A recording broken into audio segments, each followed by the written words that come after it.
Let me just explain to you, your goal is to improve your gene pool by marrying somebody who is superior to you.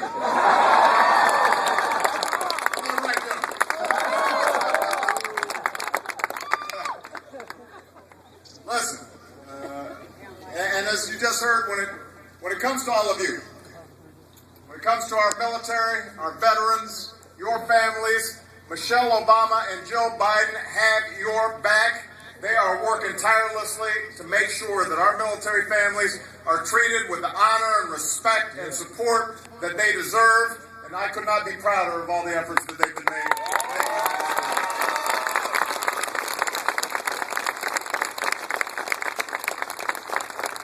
It's a privilege to hang out with some of America's finest.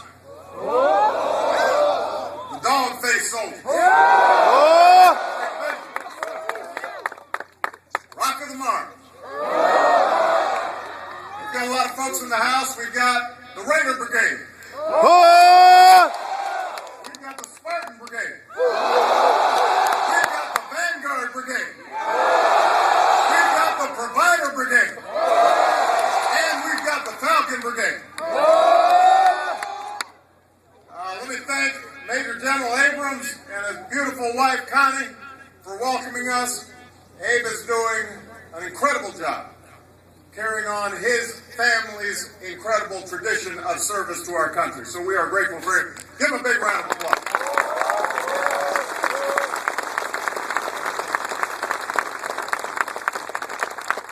I want to thank Command Sergeant Major Ed Watson and his wife Sharon. I want to thank someone who's made it her life's mission to stand up for the financial security of you and your families, somebody who knows a little bit about military families and military service. And actually, this is a homecoming for her because she spent over 3 years when they were posted down here. Holly Petraeus is in the house. I want you guys to give her a big round of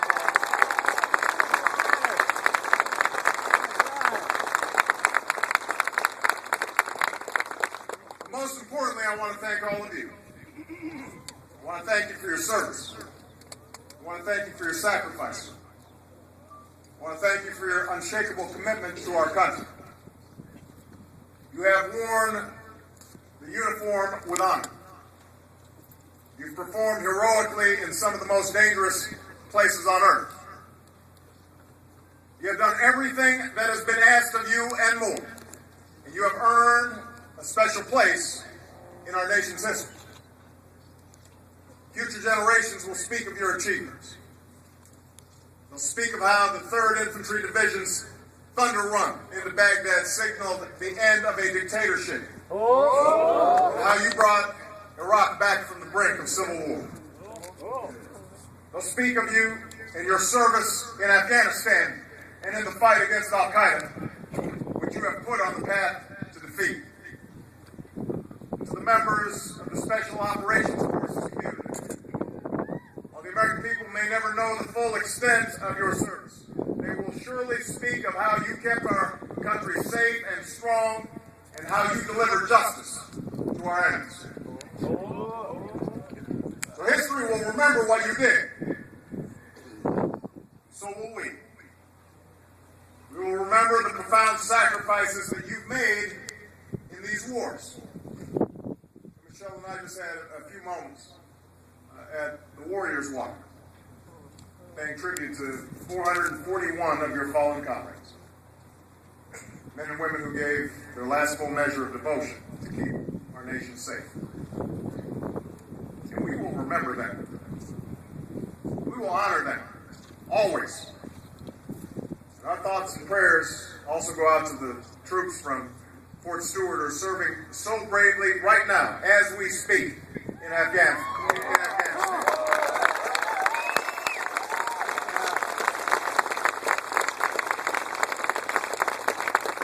I know many of you will be deploying there too, so you know you're going to be in our thoughts and prayers. Your generation, the 9/11 generation, has written one of the greatest chapters of military service that America has ever seen. But I know that for many of you, a new chapter is unfolding. war in Iraq is over. The transition in Afghanistan is underway. Many of our troops are coming home, back to civilian life. And as you return, I know that you're looking for new jobs and new opportunities and new ways to serve this great country of ours. 3 years ago, I made your generation a promise. I said that when your tour comes to an end, when you see our flag, when you touch down on our soil, you'll be coming home to an America that will forever fight for you, just as you fought for us. For me as president, it's been a top priority.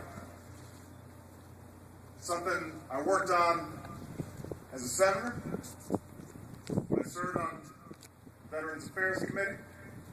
It's something I continue to this day. Since I took office, we've hired over 200,000 veterans to serve in the federal government.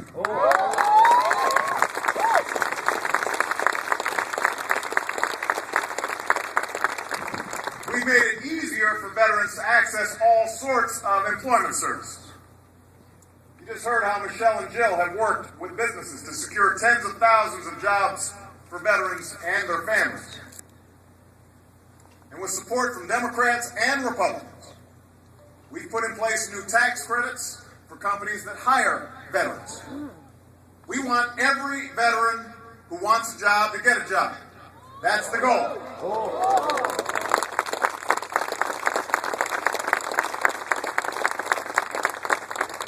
And those of you who want to pursue a higher education and earn new skills, you deserve that opportunity as well. Like General Abrams Day, my grandfather, the man who helped raise me, served in Patton's Army. And when he came home, he went to school on the GI Bill. Because America decided that every returning veteran of World War II should be able to afford it. We owe that same commitment to all of you. So as president, I've made sure to champion the post 9/11 GI Bill. And with that bill and the tuition assistance program, last year we supported more than 550,000 veterans and 325,000 service members who are pursuing a higher education.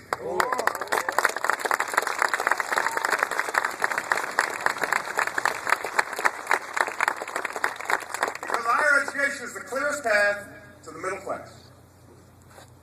Now that's progress, but we've got more to do. We can't be satisfied with what we've already done. We've got more to do.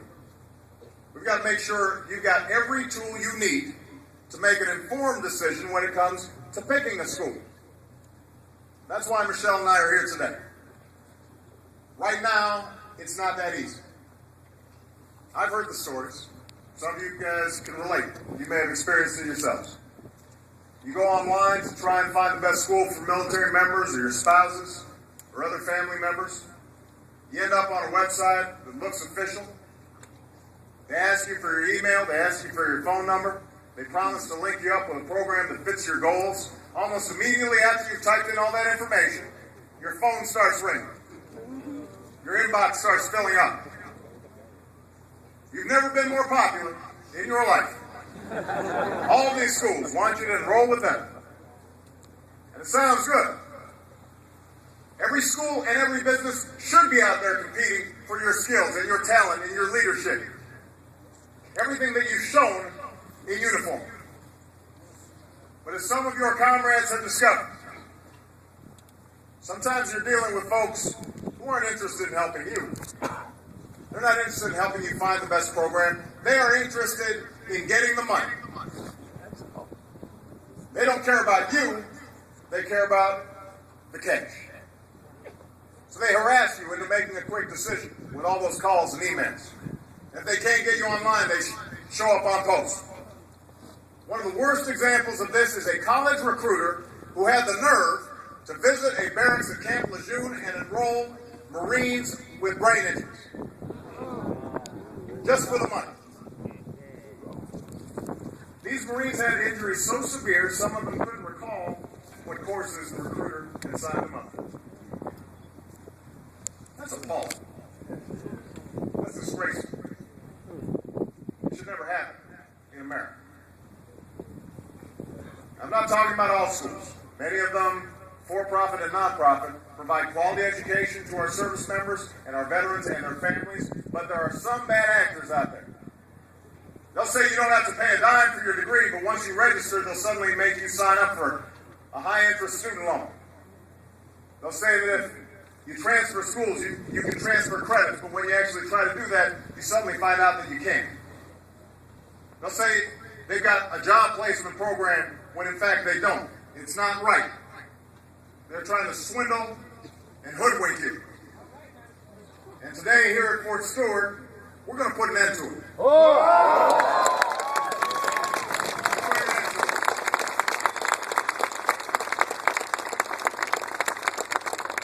The executive order I'm about to sign will make life a whole lot more secure for you and your families and our veterans, and a whole lot tougher for those who try to prey on you. Here's what we're going to do first. We're going to require colleges that want to enroll members of our military or veterans or your families to provide clear information about their qualifications and available financial aid. You'll be able to get a simple fact sheet called Know Before You Owe. Know Before You Owe. And it will lay out all the information that you need to make your own choices about how best to pay for college. Second, we're going to require those schools to step up their support for our students. They need to provide a lot more counseling. If you've got to move because of a deployment or a reassignment, they've got to help you come up with a plan so that you can still get your degree.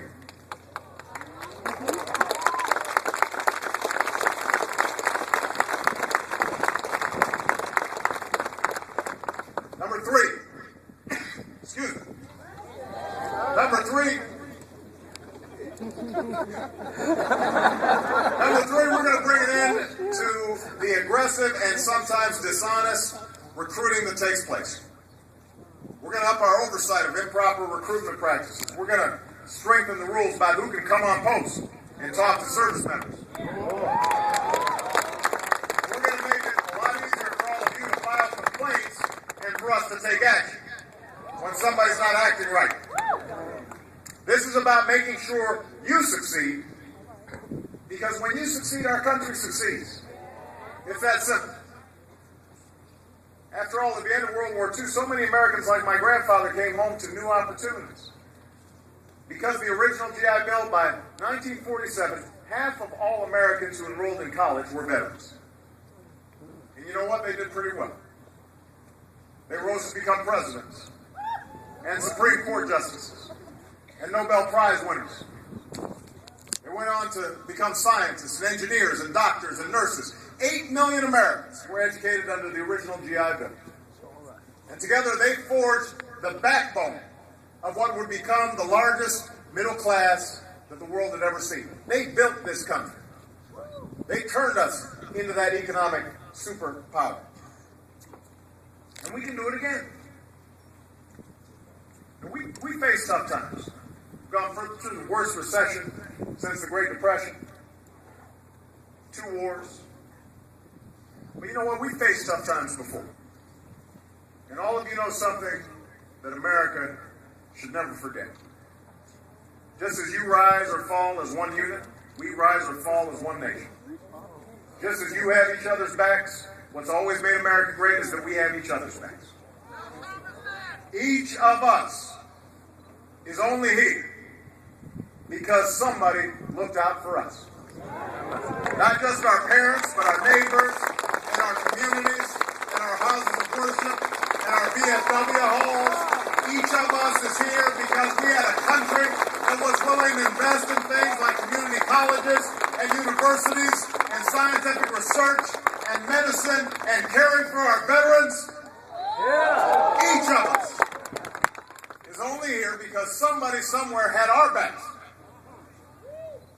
This country exists because generations of Americans worked together and looked out for one another.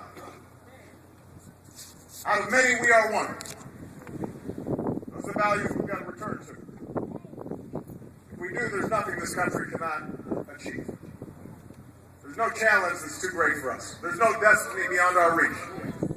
As long as we're joined in common purpose and common resolve, better days will always lie ahead, and we will remind everybody why the United States of America is the greatest country on earth. And as I look out at this sea of incredible men and women, it gives me confidence.